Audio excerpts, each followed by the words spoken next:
Hello, everybody, and welcome. Today I want to share a story not about me per se or my kids, but about my husband. I recently did a presentation, and a father asked me, how can I help my son? He is always quitting before he even tries.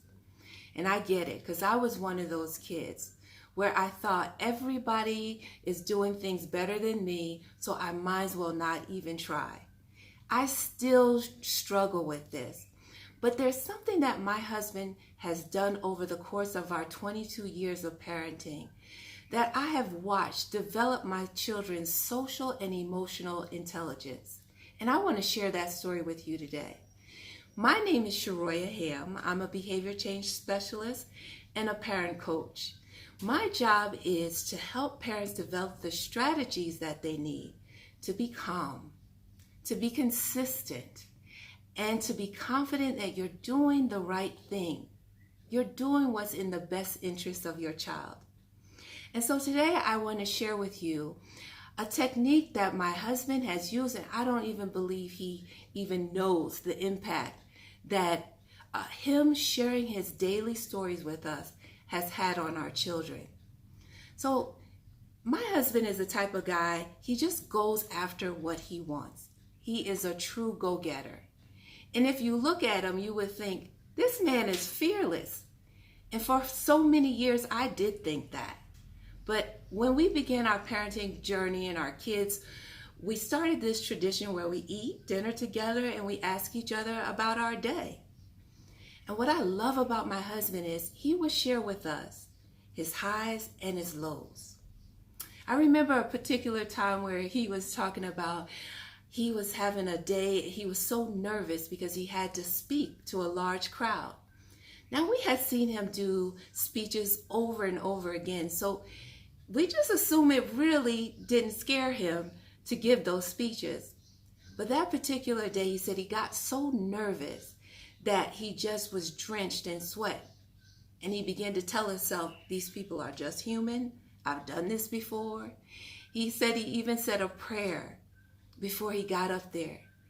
And then he goes on to tell the story of how he was saying his speech, and by the time he got to the end, the crowd was in such a roar that he could barely finish his speech because they were standing and cheering him on based on what he was saying. Now, we know him. He embellished the story, so he wants us to think that he had this wonderful standing ovation. Okay, well, we laugh and make him think we believe.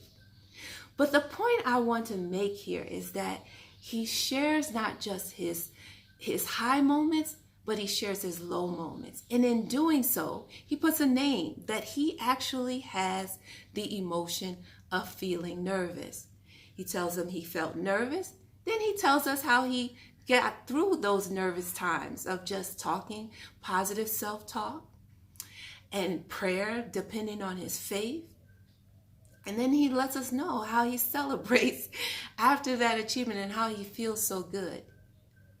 Listen, when my husband sits down at the table to share these things, he's not trying to teach our kids. He's really just trying to share what happened during the day.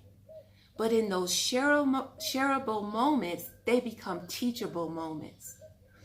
I want to ask you, how many of you share what you go through in a day to your kids on a regular basis?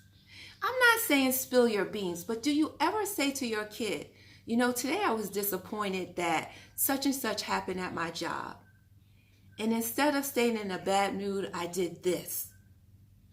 Or have you ever said, I felt afraid to go in and have to have this difficult conversation. So here's what happened, and here's what I did. Or I didn't even know what to do. Simply even asking your kid, what do you think? What would they suggest that you've done? Folks, our kids need to see that we're human. In this world, this Facebook world where we look on Facebook and we see people, our classmates, our friends, they are styling and profiling. We don't know their backstory. So we almost feel sometimes like we haven't achieved what we're supposed to achieve when we look at those pictures. The same thing happens to our children. They look at us and they think, Don't come talk to me when I failed, when I didn't do something, and then give me your story of how you once failed. They don't want to hear it then. Because they're looked at you like, oh, you can't relate to me. But if you find those shareable moments in a day just to say, how was your day? And then you can tell them the little challenge that you faced during your day, how you handle it, and be sure to name your emotion. If you felt disappointed, if you felt envy, if you felt jealous, if you felt anxiety, bring those words out. Because in your time, when your kid is feeling afraid, they'll be able to articulate it. Listen, parents, I know sometimes we're looking for some step-by-step program. You don't need that. Social emotional books are really helpful, and I will post some things for you to take a look at. But this daily practice of sharing your life, sharing the ups and the downs, they can be more effective than anything that you can teach your child about mindset, growth mindset, or personal development, just by sharing your story. Now, I know for many parents in their culture and their upbringing, this sharing emotions and parenting, there's a line between the two, and I get it. But there's a way for even you, that parent who finds it difficult or you don't even want to share your emotions. Trust me, you really do, because you want your child to grow up healthy and strong mentally. And if you're working through your emotions, that's something you want to pass along to your child.